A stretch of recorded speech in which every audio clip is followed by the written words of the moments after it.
नमस्कार, आप देख रहे हैं सत्ता की परख। राजनीति में महत्वाकांक्षा जरूरी है, लेकिन एक सीमा तक। राजनीति में पहले काबिल बनो, फिर इच्छा जाहिर करो, ये सर्वोच्च वाक्य है भीम आर्मी के चीफ और आजाद समाज पार्टी के अध्यक्ष सांसद चंद्रशेखर आजाद ने हरियाणा विधानसभा के चुनाव में दुष्यंत चौटाला की जननायक जनता पार्टी के साथ मिलकर 20 विधानसभा सीटों पर चुनाव लड़ने की ताल ठोक दी है। इसका बड़ा नुकसान बसपा और इंडिया नेशनल लोकदल गठबंधन को होगा।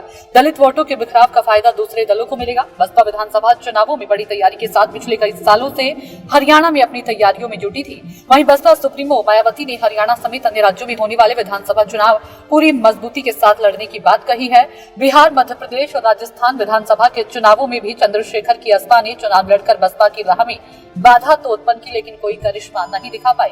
बसपा के गिरते ग्राफ का फायदा उठाने के लिए यूपी के बाद अब दूसरे राज्यों में भी चंद्रशेखर आजाद ने चुनाव लड़ने का मन बनाया है। इसका बड़ा नुकसान दलित वोट बैंक पर पड़ेगा। चंद्रशेखर आजाद के द्वारा यूपी की नगीना सीट से चुनाव जीतने के बाद वो पूरे जोश में नजर आ रही हैं। अब सड़क से लेकर संसद तक जनता से जुड़े मुद्दों को उठा रही हैं। चंद्रशेखर की पार्टी हरियाणा विधानसभा चुनाव में हाथ आजमाने जा रही है।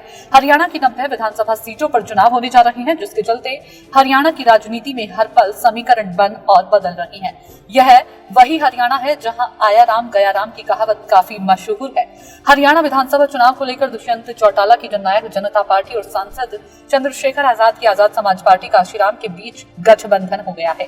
दोनों पार्टियों के बीच सीटों का बंटवारा भी हो गया। जेजेपी जहां 70 सीटों पर चुनाव लड़ेगी, तो वहीं आजाद समाज पार्टी काशीराम 20 सीटों पर अपने उम्मीदवार उतारेगी। आसपा मुखिया चंद्रशेखर आजाद ने कहा कि इस क्षेत्र में भीम आर्मी के कार्यकर्ता पिछले 7 से 8 सालों से काम कर रहे हैं। हमने अपनी पार्टी के सबसे मेहनती लोगों को उम्मीदवार बनाया, जिनकी जमीन पर अच्छी पकड़ है और व्यापक रूप से लोकप्रिय हैं। मुझे विश्वास है कि आजाद समाज पार्टी जेजेपी के साथ जो हमारा गठबंधन हुआ, हम मिलकर हरियाणा में एक मजबूत विकल्प बनेंगे। चंद्रशेखर ने कहा कि जिन सीटों का जातीय समीकरण हमारे पक्ष में है और यहाँ हमारी पार्टी की तैयारी भी नंबर 1 की है। हमने तय किया है कि हम ऐसी ही सीटों पर चुनाव लड़ेंगे जहाँ जातीय समीकरण आसपा के लिए फायदेमंद होगा।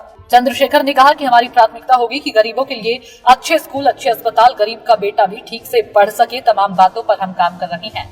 जिन नीतियों पर हम चल रहे हैं, मुझे पूरा भरोसा है कि जनता हमें अपना आशीर्वाद देगी। सांसद ने कहा कि इससे पहले हम बिहार, मध्य प्रदेश, राजस्थान और यूपी में चुनाव लड़ चुके हैं। उन्होंने कहा कि विधानसभा और लोकसभा चुनाव में अंतर होता है। यूपी में भी देश के चुनाव में हमने 2 सीटों पर चुनाव लड़ा, जिसमें 1 सीट पर जीत भी हासिल की। लोगों ने हमारे सभी संघर्षों के लिए अपने वोटों से हमें आशीर्वाद देना शुरू कर दिया है। उन्होंने कहा कि मुझे उम्मीद है कि जो सफलता हमें राजस्थान में नहीं मिली, वो हरियाणा में मिलेगी। सियासी जानकारों का कहना है कि जेजेपी और असपा गठबंधन को जितनी भी दलितों की वोट मिलेंगी, उसका नुकसान बसपा इनेलो गठबंधन को होगा। लेकिन दलित राजनीति पर पैनी नजर रखने वाले जानकारों का कहना है कि हालिया सुप्रीम कोर्ट के क्रीमी लेयर और कोटे में कोटा के आदेश दिए जाने के बाद दलित पूरी तरह से सजग है। वह अपने वोट का समुचित इस्तेमाल करने के पक्ष में है। वह आरक्षण विरोधियों के पक्ष में वोट देने के साथ इस बात पर भी नजर है कि आरक्षण का विरोध करने तथा संविधान को बचाने का कार्य कौन कर रहा है। तो वहीं बसपा सुप्रीमो मायावती के आरक्षण के बारे में नए तेवर और लगभग 20 साल बाद किसी बड़े आंदोलन की अगुवाई करने से दलितों में उनके प्रति झुकाव हुआ है। दलितों का मानना है कि मायावती की बसपा इस समय बेशक बुरे दौर से गुजर रही है, लेकिन भारतीय राजनीति की वो एकमात्र ऐसी करिश्माई नेता है जिसका मुकाबला करना किसी दूसरे दलित नेता ही नहीं, सामान्य नेता के बस में भी नहीं है। हरियाणा के दलित तय करेंगे कि उनका समर्थन किस राजनीतिक गठबंधन के साथ होगा। सत्ता की परख के लिए अवधेश कुमार सिंह की रिपोर्ट।